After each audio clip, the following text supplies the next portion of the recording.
드블라지오 뉴욕시장은 홍역 발병에 따른 비상사태를 선포했습니다.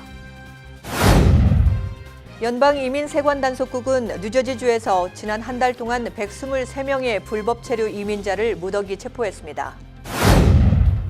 손주를 돌보기 위해 미국에 온 60대 한인 여성이 공항에서 추방됐습니다.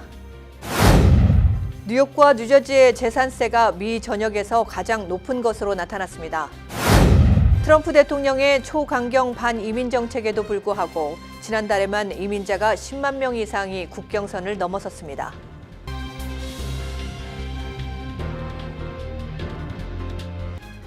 학자금, 결혼자금, 노후자금 준비. 뉴 밀레니엄 뱅크가 알뜰한 적금 상품을 준비했습니다. 3년 만기 적금 연이율 무려 2.65%, 무려 2.65%. 뉴 밀레니엄 뱅크와 함께 미래를 준비하세요. FDIC member and equal housing lender.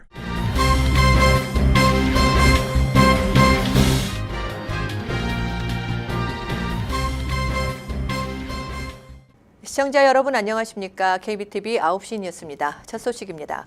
빌 드블라지오 뉴욕시장이 홍역 발병에 따른 공공보건 비상사태를 선포하고 브루클린의 특정 지역에 대해 강제적인 백신 접종 명령을 내렸습니다. 이 소식 양준화 기자가 전해드리겠습니다. 지난해 9월 이후로 뉴욕시에서만 최소 285명의 홍역 환자가 발생했습니다. 홍역이 창궐하고 있는 지역은 주로 브루클린 윌리엄스버그 지역으로 초정통파 유대교 구역에 집중된 것으로 알려졌습니다. 윌리엄스버그는 뉴욕의 관광 명소로 꼽히는 지역이기도 합니다. 대부분의 유대인은 백신을 접종하고 있지만 엄격한 교리를 따르는 일부 그룹이 종교적 신념을 이유로 백신을 거부하고 있습니다. 강제적인 접종 명령이 내려진 지역에서 백신을 거부하게 되면 최고 $1,000의 벌금이 부과됩니다. 드블라지오 시장은 윌리엄스버그에서 회견을 하면서 이곳은 홍역 발병의 진원지로서 즉시 대처해야 한다면서 무엇보다 효과적이면서 안전한 대책은 백신 접종이라고 강조했습니다. 한편 뉴욕시 근교인 뉴욕주 락랜드 카운티에서도 150명 이상 집단 발병하면서 비상사태가 한때 선포되었지만 법원의 명령으로 철회된 바 있어 뉴욕시의 비상조치가 계속될 수 있을지 귀추가 주목됩니다. KBTV 뉴스 양준하입니다. 연방이민세관단속국 ICE가 뉴저지주에서 지난 한 달 동안 123명의 불법 체류 이민자를 무더기 체포했습니다. IC의 추방단속 전담반은 8일 지난 한 달간 뉴저지주 전역에서 단순 불체자와 범죄 전과 이민자 등을 집중 단속해 123명을 적발했다고 밝혔습니다. 보도에 양준화 기자입니다. 뉴저지주 검찰총장은 지난 3월 15일 이민자 보호를 위해 주내 경찰 등 사법기관은 ICE의 불법 이민자 체포 작전에 협조해서는 안 된다는 규정을 발표했습니다. 그러나 ICE는 이 규정이 시행되자 자체적인 단속을 통해 불체자를 무더기 체포한 것입니다. 적발된 불법 이민자들은 14개 국가 출신으로 브라질과 코스타리카, 도미니카 공화국, 멕시코 등 주로 남미 국가 국적이었습니다. 한국 국적은 이번에 없었습니다. 카운티별로는 유니온 카운티가 23명으로 가장 많았습니다. ICE는 이번에 체포된 이들은 19세에서 56세 사이로 대부분은 음주운전과 미성년자 성폭행, 아동학대, 사기, 가정폭력, 절도 등의 범죄 전과자들이라고 밝혔습니다. 특히 이번 작전에서 적발된 9명은 음주운전 전과가 있는 것으로 나타나 음주운전 전과 이민자에 대한 단속을 대폭 강화했음을 보여주고 있습니다. KBTV 뉴스 양준하입니다. 60대 한국 여성이 미국의 딸 집을 방문하러 왔다가 공항에서 추방당하는 사건이 발생했습니다. 자세한 내용을 양준하 기자가 전해드립니다. 15세 편모 씨는 아이다호주에 살고 있는 딸의 집에 가기 위해 지난 2일 낮 12시쯤 시애틀 국제공항에 도착했습니다. 편 씨는 세관 국경보호국 직원에게 딸이 식당을 운영하는데 일손이 부족해 아이를 보기 어렵다며 손자 손녀를 돌보기 위해 미국으로 왔다고 말했습니다. 편 씨는 영어가 미숙해 주변에 있던 한인 유학생이 통역을 도운 것으로 알려지고 있습니다. 하지만 세관 직원은 일하러 온 것 아니냐 의심스럽다며 편 씨를 사무실로 데리고 가 5시간 동안 조사하고 인근 구치소에 수감했습니다. 편 씨는 결국 이튿날 오후 1시 한국으로 추방되었습니다. 이 사건 관련해서 이민법 전문 변호사들은 딸이 하는 사업을 도와준다는 뉘앙스를 풍기거나 자주 미국을 방문했던 기록이 있으면 취업으로 간주되어 입국이 거절될 수 있다며 관광비자를 받고 올 경우 관광 목적이라는 것을 분명히 말하는 것이 중요하다고 강조했습니다. KBTV 뉴스 양준하입니다. 주택 소유주들이 매년 납부하는 재산세가 미 전역에서 뉴욕과 뉴저지주가 가장 높은 것으로 나타났습니다. 보도에 양준하 기자입니다. 부동산 리서치 전문업체 애톰 데이터 솔루션이 최근 발표한 자료에 따르면 2018년 말 현재 뉴욕주 웨체스터 카운티의 재산세는 17,392달러로 전국에서 가장 비쌌습니다. 지난해 웨체스터 카운티의 단독 주택 평균 매매가는 71만 8,858달러였습니다. 2위는 역시 뉴욕주 라클랜드 카운티로 평균 재산세는 1만 2,924달러를 기록했습니다. 3위에 이어 4위는 뉴저지주 에섹스 카운티, 5위도 뉴저지주, 그리고 6위는 뉴욕주 나소 카운티, 7위는 뉴저지 유니언 카운티 순이었으며 8위는 커네티컷 페어필드 카운티, 그리고 역시 9위도 뉴저지 모리스 카운티, 10위 역시 뉴저지 패세이크 카운티로 상위 탑 10에 뉴욕 뉴저지 카운티가 무려 8개나 포함됐습니다. 한편 주별 평가에서 평균 재산세가 가장 높은 주는 8,780달러를 기록한 뉴저지였고 뉴욕은 6,947달러로 전국 3위에 이름을 올렸습니다. KBTV 뉴스 양준하입니다. 미국 도널드 트럼프 행정부의 초강경 반이민 정책에도 불구하고 미 멕시코 국경을 넘으려는 이민자는 더욱 늘어났습니다.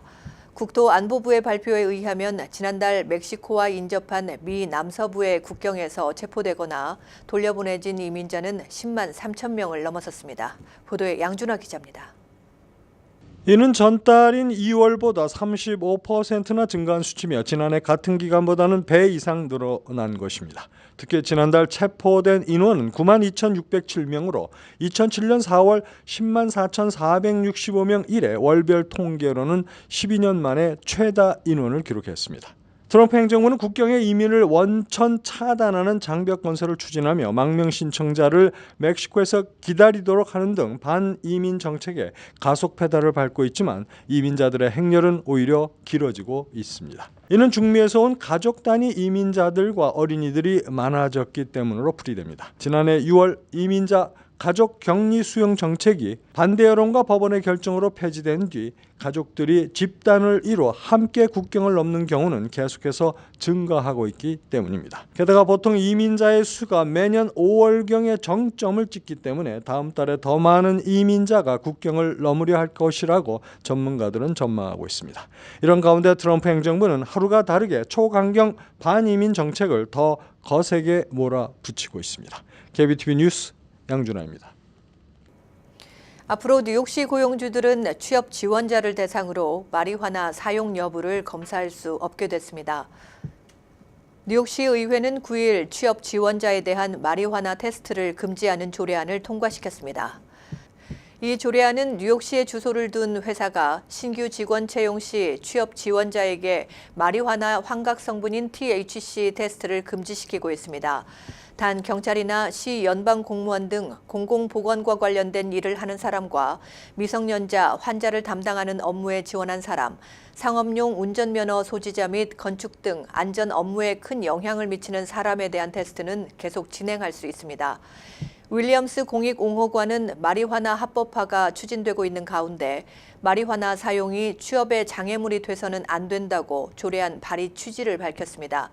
이번 조례안은 시장 서명 1년 후 발효됩니다.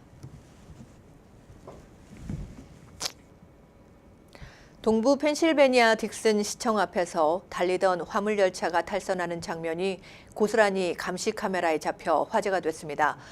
경찰 당국의 발표에 따르면 이 화물열차는 델라웨어 라카와나 소속 열차로 화요일 낮 목재와 모래를 싣고 스크랜턴에서 카본데일로 이동 중 탈선했습니다. 다행히 인명피해는 없었습니다. 다만 휘어진 철길로 인해 접근 시 위험한 상태이며 이 지역의 교통 혼잡을 초래했습니다. 뉴욕시 소방대원들이 모여 월요일 아프간에서 일어난 폭탄 폭발로 전사한 동료 소방대원인 크리스토퍼 슬롯만에 대한 추모식을 거행했습니다. 이 자리에서 소방대장 스티븐 무어는 전사한 슬롯맨은 해병대이면서 소방대원으로 자신의 임무에 매우 열정적이었다고 칭송하고 크리스는 맡은 바 임무를 충실히 이행하는 훌륭한 대원이었다고 말했습니다. 펜타곤 국방성은 크리스 외에 다른 2명의 해병대원들인 25살의 로버트 핸드릭스와 31살의 벤자민 하인즈도 함께 전사했다고 발표했습니다. 교회 건물 모기지 체납 문제로 미국 장로교 행정전권위원회의 관리 감독하에 들어가면서 해산 위기에 처했던 뉴저지주 팰리세이즈 교회의 해산안이 부결됐습니다. 8일 뉴저지 소망교회에서 실시된 해산 찬반 투표에서 37명의 노회원 가운데 25명이 반대하고 11명이 찬성했으며 나머지 1명은 기권해 해산안이 부결됐습니다. 투표가 진행되는 동안 팰리세이드 교회 교인 20여 명은 교회 밖에서 하느님의 교회를 지키자, 교회 해산 결사 반대라고 적혀 있는 피켓을 들고 침묵 시위를 벌였습니다. 이날 노회 행정전권위원회 측은 지난해 연말부터 팰리세이드 교회 측에 부동산 사태의 현실을 설명하고 교회를 유지할 방법을 찾기 위해 4차례에 걸쳐 공동의회를 소집했지만 교회 회생이 불가능하다고 판단해 교회 해산을 안건으로 상정하기에 이르렀다고 주장했습니다. 이에 대해 팰리세이드 교회 한상구 장로는 교회가 다시 정상을 되찾을 수 있도록 한 번만 더 기회를 달라고 노회 측에 간청했습니다. 노회 리더인 한 원로 목사는 팰리세이드 교회를 해산하는 것은 생명이 아직 남아있는데 안락사하는 것과 같다며 자체적으로 소생할 기회를 다시 주어야 한다고 주장했습니다. 현재 $300만 부채를 안고 있는 팰리세이드 교회는 파산 보호 신청을 한 상태입니다.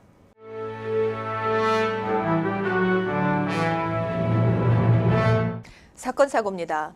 퀸즈에 사는 80세 노인 어네스트 브로 아드낙스가 40년 전에 2명의 10대 소녀를 살해한 혐의로 체포됐습니다. 경찰에 따르면 어네스트는 1973년 버지니아에서 19살짜리 소녀 2명을 살해한 혐의를 받고 있습니다. 이들 소녀들은 방학 기간에 버지니아로 여행을 떠났다가 한 오두막집에서 사체로 발견됐습니다. 경찰은 지난 가을에 이 사건과 관련한 유력한 DNA 증거를 확보하고 수사를 재개해 어네스트를 용의자로 체포했습니다. 경찰은 브루클린에서 14살의 소녀를 치고 도주한 49살의 여성 줄리아 리모노비치를 수배 중입니다. 경찰에 따르면 줄리아는 지난 3월 27일 47번가와 9 에비뉴 근처에서 다찌 승용차를 몰고 가다 길을 건너는 소녀 신이 왕을 쳤습니다. 자동차와 충돌하는 순간 왕은 도로 한가운데로 튕겨나와 심한 부상을 입었지만 줄리아는 그대로 도주했습니다. 경찰은 차량 번호를 이용해 줄리아의 신원을 파악했습니다. 브루클린에서 총격 사건이 발생해 27살의 남성이 숨졌습니다. 총격은 지난 화요일 오후 4시경 이스트 뉴욕 지역 린든 블로바드에서 발생했습니다. 경찰에 따르면 총을 쏜 범인은 이날 거리에 주차한 승용차 안에 앉아있는 피해자에게 다가가 총격을 가했습니다. 피해자는 머리와 가슴 등에 2발의 총을 맞고 현장에서 숨졌습니다. 경찰은 목격자의 제보를 기다리고 있습니다. 김민선 뉴욕 한인 회장은 8일 미주 한인 청소년 재단을 방문해 오는 6월 5일 열릴 연례 만찬 행사를 위한 성금을 한인회 이름으로 $2,000와 김 회장 이름으로 $2,000 해서 모두 $4,000를 전달했습니다. LA에서는 장애인 주차증 불법 사유를 근절하기 위해 새로운 조례안이 통과됐습니다.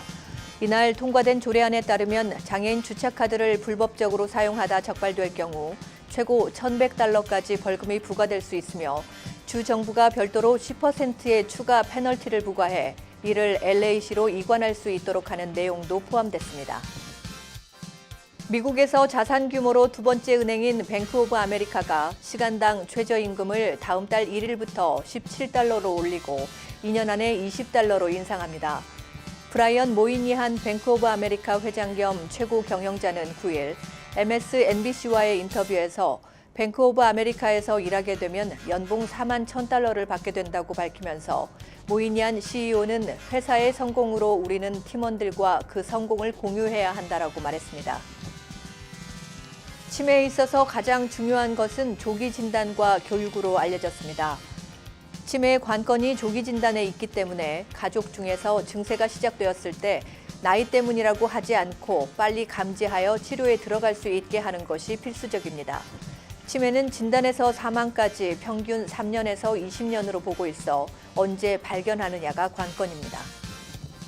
이어서 포커스인과 커뮤니티 브리핑이 이어집니다.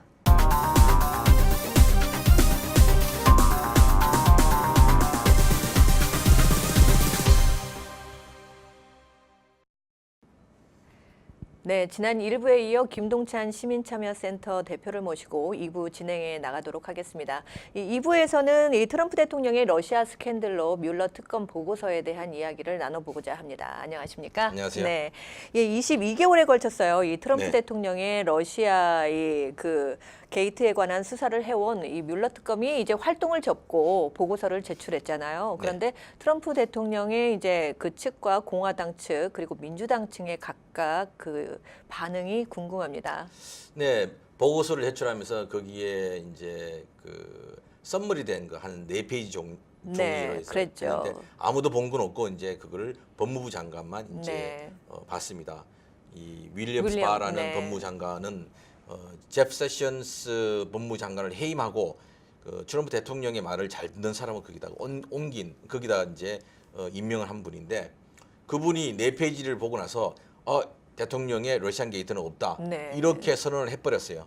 그러면서 이제 트럼프 대통령은 트윗을 통해 갖고 그 봐 이때까지 민주당하고 이 미디어들이 다 거짓말로 네. 나를 못 살게 한 거다. 이제 그러면서 이제 신이 났죠. 네. 신이 났는데 민주당에서는 4페이지를 보는 것도 필요하지만 200페이지가 400페이지가 넘는 모든 걸 다 봐야 되겠다. 네, 그걸 다 제출하라고 예, 네, 그렇게 요구했잖아요. 이제 이야기를 하는데 그러면서 트럼프 대통령 인기가 확 올라갔습니다. 네. 처음에는 트럼프 대통령이 이걸 통해 갖고 이제 러시안 게이트는 없다라고 딱 끝냈다 했는데 오늘인가 어제 뮬러 특검이 무슨 소리 하느냐 거기에 내용을 다 보면 그 네. 러시안 게이트가 없다고 이야기할 수 없다 이런 식으로 네. 이야기해버린 거예요. 그래서 민주당하고 공화당하고 이게 끝난 싸움이 아니고 새로운 싸움으로 시작이 되는 네. 여기에 지금 와 있습니다. 네, 이번 특검의 결과를 놓고 이 국민들과 그 정치계 어떤 그리고 또 언론들의 반응은 어떤 것 같아요?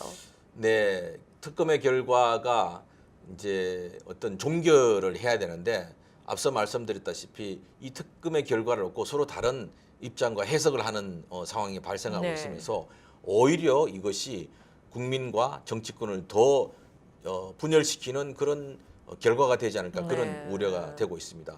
특히 이제 명확하게 기소를 해야 된다, 대통령 기소를 해야 된다, 아니면 무죄다 이렇게 결론을 내린 것이 아니고 지금은 결론을 낼 수가 없고 조사된 바는 이러이러한 내용들이다 이런 식으로 나왔기 네. 때문에 판단은 국민과 의회가 같이 해야 되는 이런 상황에 이제 다다른 겁니다. 그래서 네. 또다시 미국이 이 문제를 놓고 더 심각하게 분열하는 게 아닌가 그런 우려입니다. 네, 이게 특검의 결과는 그러니까 누구에게 이제 유리하게 된 건가요?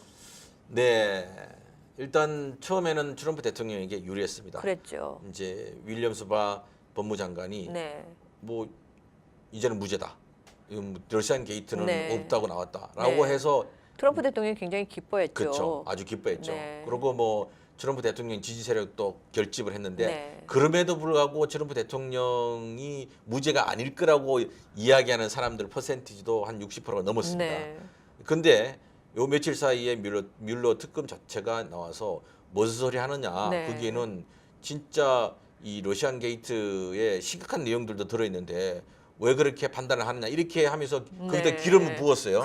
네. 기름을 부어서 지금 민주당이 그 봐 전체를 다 내놓으라고 이야기했는데 예, 윌리엄 바 저기 법무부 장관 이 400페이지에 달하는 모든 걸 내놔 우리가 그걸 보고 다시 훑어보겠어 이런 상황이거든요. 그래서 그건 어떻게 해석을 해야 될까요? 이제 의회에서 힘의 격돌이 일어나겠죠. 네. 그래서 일단은 그게 통과가 되면 이제 민주당 입장이 민정이 훨씬 많으니까 통과되면 그걸 이제 다 하려고 하겠죠. 그리고 오히려 그걸 가지고 이 특검에 대한 청문회라는 이런 공세를 통해 갖고 오히려 민주당 내에서 이 트럼프 대통령의 러시안 게이트를 더 확대하는 그런 계기가 만들 수도 있다고 봅니다. 그렇기 때문에 이 특검의 결론이 결국은 새로운 분란, 새로운 정쟁의 시작이 네. 심각한 정쟁의 시작이 되지 않을까. 네, 그렇다면 이 뮬러 특검 보고서가 이 트럼프 대통령의 이제 재선과의 어떤 또 문제성이 있지 않을까요? 트럼프 대통령은 내가 이 러시안 게이트가 있다고 이야기를 안 했으니까 없는 거다. 네. 이러면서 자기 지지 세력들이 결집들을 해나갈 겁니다. 근데 반면에 민주당은 무슨 소리 하느냐? 특검이 결론을 내리지는 않았지만 그의 여러 위법 사항들을 나열을 네. 해놨는데 우리는 그 갖고 따져보겠다 이런 입장으로 지금 나오고 있거든요. 그렇기 때문에 이게 특검으로서 종결되는 것이 아니라 이 새로운 이 정쟁, 당내 정당과의 민주당과 공화당의 싸움, 그 다음에 여론들과의 싸움, 그 다음에 이 국민들의 이 네. 분란 이런 것들이 이제 생겨나면서 재선 가도에 트럼프 대통령의 재선 가도에 명확하게 도움이 된다라고 볼 수 없고 오히려 이것을 이제 청문회나 이런 걸 특검에 대한 청문회를 통해서 민주당이 계속 이제 이것을 트럼프 대통령을 공격할 경우 네. 앞으로 어떤 식으로 트럼프 대통령에게 일어날지 네. 그거는 불리한 상황이 더 많지 않을까 네. 그런 생각이 듭니다. 네, 그렇다면 또 이제 여기에서 또 한번 생각해 봐야 되는 게 우리 한인들이나 우리 한국에 대한 이 뮬러 특검 보고서에 의해서 이 예. 도널드 트럼프 대통령과의 어떤 한국 문제 또 북한과의 문제가 있잖아요. 예. 그럼 향후 어떻게 전망을 하고 계세요? 예, 이렇게 되면 단순한 해법이 아니고 아주 복잡한 셈법이 이루어지는데 그렇잖아요. 네. 트럼프 대통령이 지난번에는 북미 협상 과정에 있어서 지금은 결론을 내리지 않는 것이 본인에게 유리하겠다 이런 판단을 했는데 3차 협상을 하면서 만약에 하게 된다 그러면 뭐 다른 결정을 내릴 가능성도 있다고 봅니다. 특히 이제 많은 분들이 시간은 미국 편이라고 생각하는데 이 시간은 절대 미국 편이 아닙니다. 네. 만약에 이 협상이 깨지면 북한은 자동적으로 핵무장 국가라고 인정이 되는 것과 마찬가지 되거든요. 그러니까 네. 그렇기 때문에 미국이 처음 협상을 하겠다는 자체는 네. 북이 비핵화를 한다는 전제 하에서 이제 미국의 최대한 이익을 만들어내겠다였는데 이게 깨지면 안 됩니다. 깨지면 미국에게 손해거든요. 북한은 어차피 고립된 나라고 네. 고립됐다 하더라도 위에 러시아와 중국을 통해서 여러 가지 지원받을 수 있는 것들이 있는데 그렇게 되면 앞으로 시간이 흐를수록 북은 완전한 핵무장 국가로 가는 거거든요. 네. 그래서 이 미국의 해법이 트럼프 대통령에 대한 반대하는 작용으로 갈 것이 아니라 이 기회에 트럼프 대통령이 나서서 이 북한의 비핵화를 가는데 네. 미국의 모든 정당과 언론과 정치 세력들이 힘을 모아야 되지 않을까 네. 저는 그렇게 생각합니다. 네, 알겠습니다. 네, 오늘도 나와주셔서 감사합니다. 네, 고맙습니다. 고맙습니다. 네, 지금까지 김동찬 시민참여센터 대표와 함께했습니다.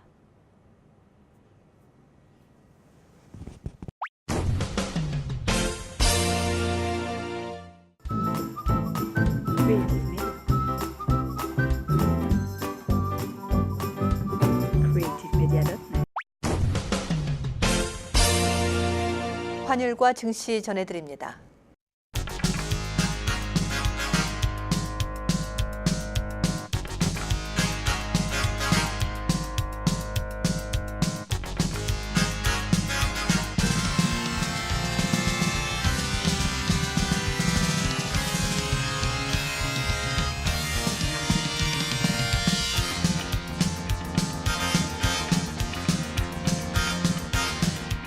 뉴욕과 뉴저지 날씨 전해드립니다.